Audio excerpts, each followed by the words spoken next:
जो आप चेकलिस्ट का बात कर रहे थे कि नंबर 1 चेक पॉइंट क्या हो जाएगा हमारा कि कॉलम हम लोग प्रॉपर लेवल तक भर रहे हैं कि नहीं, ठीक है। सेकंड चेकलिस्ट होगा कि जो हमारा बीम बॉटम का बोर्ड बनने वाला है, ठीक है, 12 mm का प्लाईवुड प्लस टिम्बर जो भी हम लोग यूज कर रहे हैं, वो जो विड्थ थिकनेस का बोर्ड बनेगा, कॉलम का या बीम बॉटम का जो बीम बॉटम है, बीम बॉटम से उतना माइनस करके हमको टिम्बर लगाना है। जब कंक्रीट वेट कंक्रीट थोड़ा सा हार्ड होने से पहले, क्योंकि उसमें तभी नेल जाएगा, जितना हार्ड होगा उतना नेल जाने में मुश्किल होगा कंक्रीट में। तो वो सेकंड चेक पॉइंट आपका हो गया कि आप टिम्बर एग्जैक्टली वो लेवल पे लगा रहे हो कि नहीं, राइट। दूसरा ऑप्शन है कि आप एक कॉलम पे टिम्बर लगा दो एक एक्यूरेट मार्किंग करके, और वही वाटर ट्यूब लेवल से आप दूसरा कॉलम पे वो लेवल ट्रांसफर कर दो, ठीक है। तो ये दूसरा चेक पॉइंट हो गया, क्योंकि आपका वो टिम्बर जब एग्जैक्ट लगेगा तब आपका बीम बॉटम उसके ऊपर जब हम रेस्ट करेंगे तो वो ऑलरेडी अलाइंड होगा, परफेक्ट लेवल में होगा। तीसरा चेक पॉइंट आपका होगा कि बीम बॉटम का शटर या बीम साइड का शटर एग्जैक्ट एज पर डिजाइन बना है कि नहीं, स्पेसिंग बराबर है कि नहीं, ठीक है।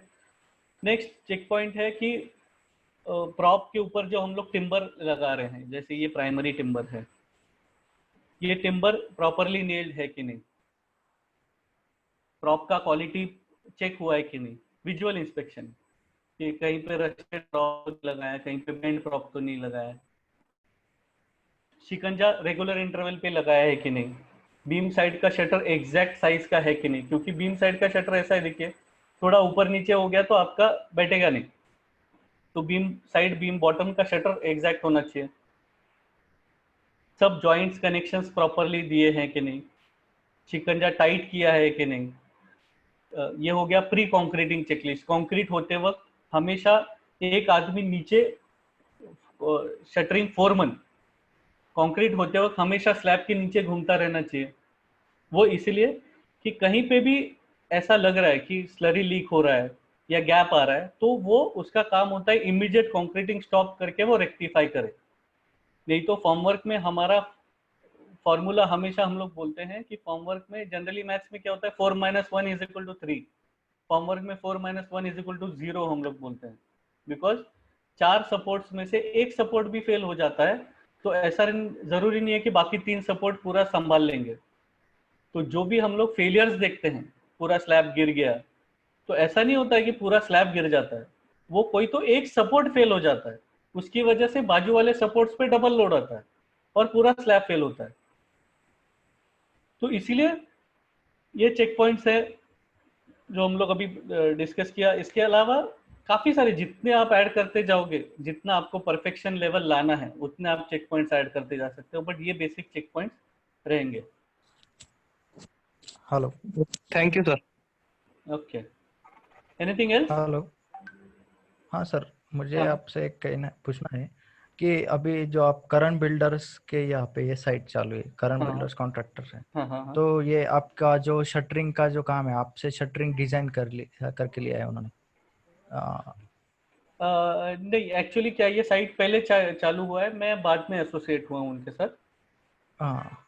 तो ये अभी पता नहीं, मतलब आई एम नॉट श्योर कि ये किससे डिजाइन किया है, बट मेरे I have not done it.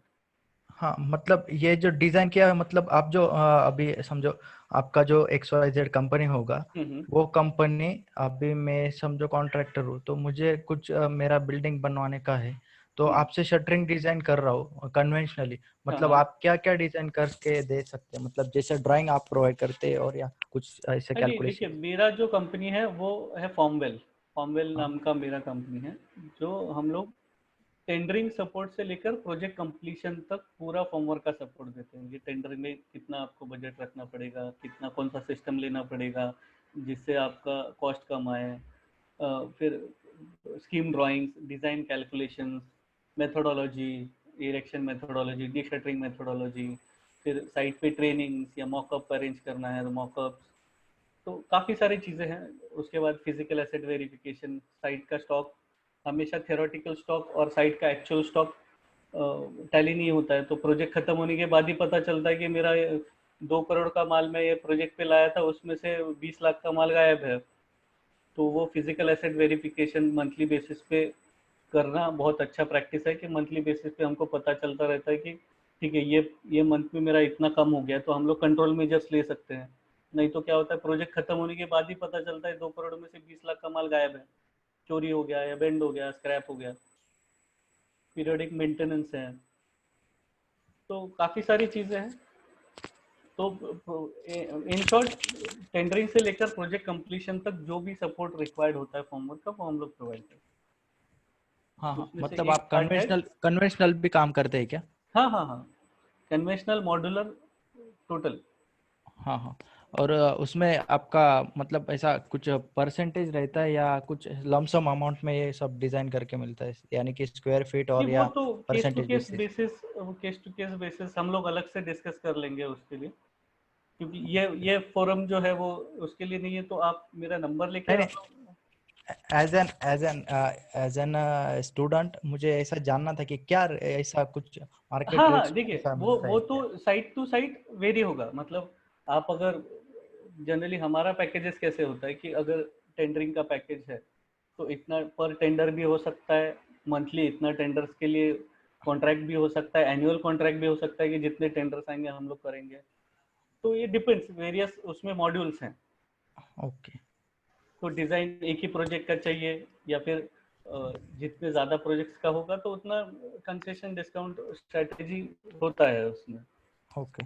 और सर इसके लिए आपका कुछ रिप्रेजेंटेटिव कंटिन्यूस साइट पे अवेलेबल होता है या कुछ पीरियोडिकली अवेलेबल होता है? नहीं, ये जनरली क्या होता है कि एक फिक्स्ड ड्यूरेशन होता है कि जैसे प्रोजेक्ट का डिज़ाइन करके दिया, ठीक है, हाँ। स्कीम ड्राइंग्स बनाया, डिज़ाइन कैलकुलेशंस दिया, तो प्रैक्टिस ऐसा होता है कि हमारा बंदा साइट पे जाके एक ट्रेनिंग अरेंज कराएगा। वो पूरा ट्रेन करेगा कि क्या मेथोडोलॉजी है, क्या कंसिडरेशन है, शटर्स कैसे बनाना है। Initially as per agree terms, जो भी कंपनी के साथ टर्म्स एग्री हुए हैं, वो टर्म्स के बेसिस पे में भी 1 महीना या 2 साइकिल, साइकिल मतलब एक स्लैब साइकिल होता है। अगर एज पर एग्रीड नॉर्म्स की, ठीक है, हमारा बंदा 1 साइकिल तक आपके यहाँ पे रुकेगा, ट्रेन कराएगा। 2 साइकिल है तो 2 साइकिल, तो as per agreed terms conditions वहाँ पे रुक के वो निकल आता है। प्लस आगे कुछ भी सपोर्ट लगता है तो सपोर्ट टू केस बेसिस वो साइट पे विजिट करता है, वो परमानेंटली साइट पे अवेलेबल नहीं रहता। Okay okay sir, thank you. Sir मुझे एक डाउट था। हम्म। जब हमने स्टार्टिंग में बात की कि हम जब फ्लैट स्लैब और बीम सिस्टम का कंपैरिजन हाँ कर हाँ, रहे थे, तो उसमें हमने माना कि फ्लैट स्लैब में थोड़ा थिकनेस हमको स्लैब का बढ़ाना पड़ेगा, स्टील थोड़ा ज्यादा लगेगा राइट, और कंक्रीट भी प्रोबेबली थोड़ा ज्यादा लगेगा। हाँ पर बीम में एक तो जो फॉर्म वर्क सिस्टम होता है थोड़ा कॉम्प्लेक्स होता है as compare to slab, right, and also the cycle of beam is almost double than that of slab. Right, So why don't we use like flat slab in general practice, because हमारा time उतना कम लगेगा और फिर उससे costing भी reduce होगी right, project right. की। सी ये क्या है ना, ये सालों से बहुत बड़ा डिबेटेबल इशू है between structural consultants and formwork staff. मतलब हम लोग हमेशा ये फेवर में होते हैं कि to ease the working process, मतलब जितना आपको फ्लैट स्लैब मिलेगा उतना काम फास्ट होगा, मटेरियल कम लगेगा। बट हम उसके लिए उनका स्ट्रक्चरल कंसल्टेंट का काउंटर हमेशा यही होता है कि जितना कॉस्ट आपका रेनफोर्समेंट और कंक्रीट में जा रहा है वो उसके सामने ये कॉस्ट नेग्लिजिबल है। तो it's always a debatable issue, क्योंकि अल्टीमेटली वो भी यही देख रहे हैं कि कंक्रीट और रेनफोर्समेंट का कॉस्ट वर्सेस फॉर्मवर्क का कंपोनेंट कॉस्ट। बट अगेन हम लोग हमेशा ये बताने का ट्राई करते हैं कि सिर्फ कंपोनेंट कॉस्ट नहीं है ना, बीम साइड का शटर बनाना है, लगाना है, बीम लगाना है, डी शटरिंग टाइमलाइंस हैं, तो ये there are lot of hidden cost which not being a formwork experts they don't relate to it basically. और दूसरा सबसे बड़ा रीजन ये है कि जैसे हम लोग बात कर रहे हैं कि फॉर्मवर्क का डेवलपमेंट यूरोपियन कंट्रीज से इवॉल्व होके यहाँ पे मॉड्यूलर फॉर्मवर्क जो आए हैं, तो उनका यहाँ पे वो कॉन्सेप्ट हो गया है, they have evaluated to that level कि ठीक है हम लोग फ्लैट स्लैब करेंगे, काम फास्ट होगा, तो ओवरहेड बचेगा। तो we are yet to reach that evaluation stage. और बहुत सारे प्रोजेक्ट पे आप देखोगे तो अभी बहुत सारे प्रोजेक्ट्स पे फ्लैट स्लैब ऑलरेडी है। मतलब अगर पोडियम है तो पोडियम में फ्लैट स्लैब रहेगा, टावर में जो टिपिकल रेसिडेंशियल है उसी में बीम रहेगा। तो दे आर ऑप्टिमाइजिंग। तो ऐसा नहीं है, ये ग्रेजुअल प्रोसेस है, सिस्टम इज बीइंग रिवोल्यूशनाइज्ड। तो let's see. Okay. Yeah. Okay, sir. Thank you. Hello sir. हाँ हाँ सर 2 डाउट थे सर मेरे। सर एक तो नॉर्मली प्रॉप का हाइट सर कितना होता है विदाउट हम उसको खोलेंगे, उसका एक हाइट मेरे को जानना था सर। हाँ और सर दूसरा डाउट था सर, आपने जो ये स्पैन बोले, जो आपने स्पैन जो लगाया स्लैब के वहाँ हाँ पे, हाँ। सर वो मैंने ज्यादा कहीं पे देखा नहीं सर। स्पैन हम लगा रहे करके उसको हम नॉर्मली प्रॉप्स पे ही रेस्ट करके स्लैब कास्ट कर देते हैं, ऐसा होता है या कैसा रहता है सर? नहीं देखिए, इसमें क्या है कि पहला आपका फर्स्ट डाउट मैं क्लियर करता हूँ। प्रॉप्स के टाइप्स है, ठीक है। ओके तो जैसे हम लोग बात करते हैं जनरल लैंग्वेज में बात करते हैं तो 1.5+1.5 का प्रॉप बोलते हैं। 1.5+1.5 मतलब 1.5 मीटर बाय 1.5 मीटर, मतलब आउटर, ये जो आउटर दिख रहा है पाइप आपको नेक्स्ट फोटो में, ये जो पाइप है ये आउटर है।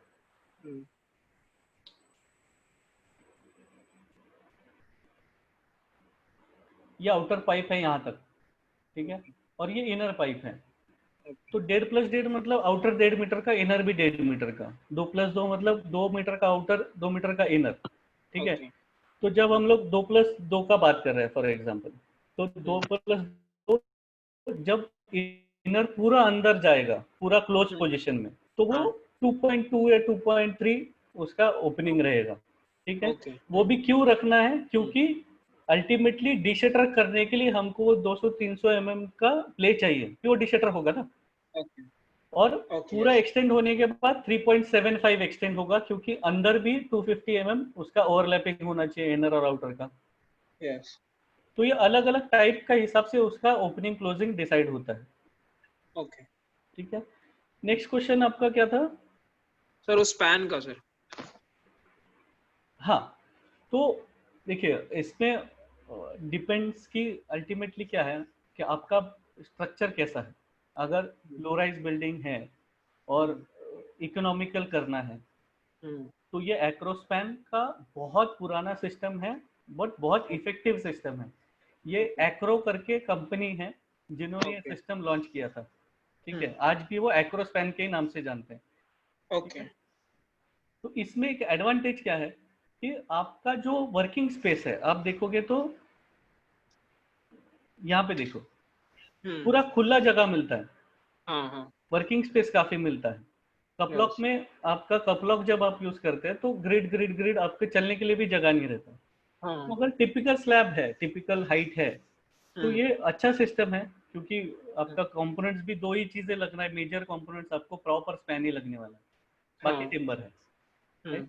और जो आप बात कर रहे थे कि स्पैन कहीं दिखा नहीं है, तो वो जनरली और एकदम जब हम लोग एकदम विलेजेस में जाते हैं तो वहाँ पे वुडन बम्बूज यूज करते हैं, वुडन बल्लीज बोलते हैं उसको। ओके तो उस केस में वो क्या करता है, सीधा शटरिंग प्लेट होता है, हाँ शटरिंग प्लेट को नीचे से एक टिम्बर रन करके उसमें नीचे से वुडन बल्ली लगाते हैं। तो उस केस में स्पैन वगैरह नहीं लगता है, सीधा वो वुडन बल्ली, उसके ऊपर एक रनर और उसके ऊपर प्लेट रख देते हैं। ओके तो ये अल्टीमेटली देखिए everything comes to your economy. अगर क्लाइंट जो है, मैं अगर कॉन्ट्रैक्टर हूँ, मेरा क्लाइंट पैसे खर्चने के लिए रेडी है। यू इमेजिन अ फिल्म, मैं फिल्म का डायरेक्टर हूँ, मेरे दिमाग में बहुत अच्छे अच्छे कॉन्सेप्ट्स है, पर अगर मेरा प्रोड्यूसर ही पैसे नहीं निकाल रहा है तो मुझे उस हिसाब से मूवी बनाना है। ओके तो ultimately here contractor plays the role of a director, client plays the role of a producer, you can say. तो ओके क्लाइंट को कितना अच्छा काम चाहिए उस हिसाब से वो टेंडर फाइनलाइज करेगा, राइट। तो जिस हिसाब से टेंडर फाइनलाइज होता है उसी हिसाब से अल्टीमेटली जो जो कॉस्ट में हमने टेंडर भरा है उसके ओके अंदर तो मुझे काम करना है, otherwise what's the use. Yes तो वो सब दिमाग में रख के सिस्टम्स फाइनलाइज होता है। सर एक और था सर, आप आपका अगर नंबर शेयर कर पाएंगे तो सर, अगर फ्यूचर बिजनेस करना होगा तो सर इसके हाँ लिए हाँ, मेरे नोट डैड को डाउन होगा। कीजिए, नोट हाँ डाउन कीजिए 9579 हाँ 78 हम्म 4947। ओके ओके सर ठीक है। ओके तो I hope all is going well, you understanding the things. Yes sir या So if there are no more questions, I think we can conclude. Okay, sir. Okay. Thank you so much for your time and thank you for your attention. Thank you so much. Thank you, sir. Thank you, sir. Okay, good night. Good night.